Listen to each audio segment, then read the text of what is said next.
title of this short video, which is going to prove my point to a T, is called There's a Difference Between Culture and Cultivated Offspring and Race.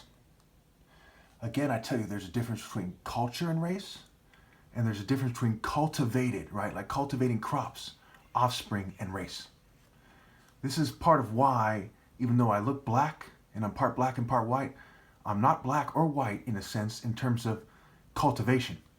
I've cultivated righteousness and not the cultures of my race. Just the other day, there was Igbos here expressing disapproval of what I'm doing. They want me to stop because they want to find their lives in this world. So the first point I'm going to make, I'm going to only make 2 points, and they're both, I want you to really think about both of them and explore and weigh in, is identify the problem. That's the first step. First, we need to identify the problem. The problem is mainstream and dominant white and Jewish culture, and LGBT cultures and the political systems are components of them, as well as are the social clubs and corporations and so on, and various institutions. But at its source, at its heart, okay, it is the governing class propounding these mainstream and dominant, we'll revisit that later, why it's important to emphasize that, and dominant white cultures, white and Jewish cultures. You see, one's direction and one's train of thought are connected.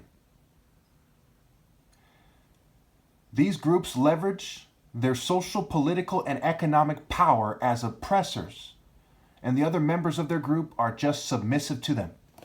This is key, because a spirit is partially what we can't define. But what we see and define that helps us understand the rest of the spirit to some degree has been defined by the dictionary, various dictionaries, as a prevailing tendency, in essence, a dominant characteristic, an animating force, right? So what is the dominant characteristic of white culture collectively, right? It is white supremacy, white corporate supremacy, governing class supremacy, LGBT, Hollywood, political supremacy, establishment, right? Establishment, ment meaning mind state, train of thought, culture. Not the same as race. This video, for those of you who like to ride a semantic goat, is not about race. Point number 2. Are white lives more important or white false pride? During Nazi Germany, was it more important to have white false pride or to be on the right side of history because you're doing the right thing? In that case, depending on how you define being on the right side of history. Okay? During slavery and the Native American genocide, were you better off telling the truth about right and wrong or living as a weasel and reproducing scum that plays stupid? Not saying that that's white, that's all white people, mind you.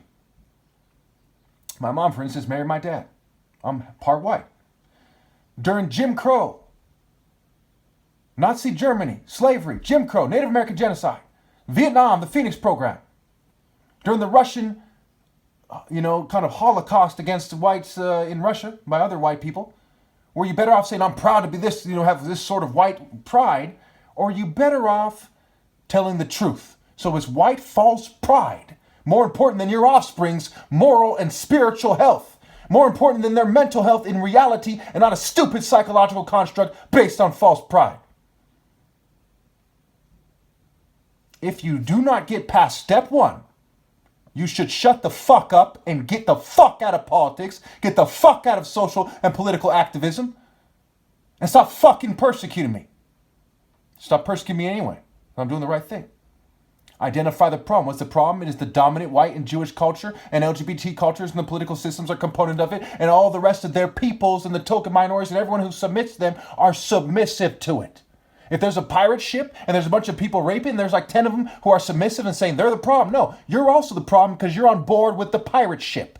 You're not resisting the pirates. You're helping them as controlled opposition more often than not. And that is fucking despicable. It's pathetic for people to try to pretend they're not guilty when the major problem facing society has to do with their collective guilt. Thank you.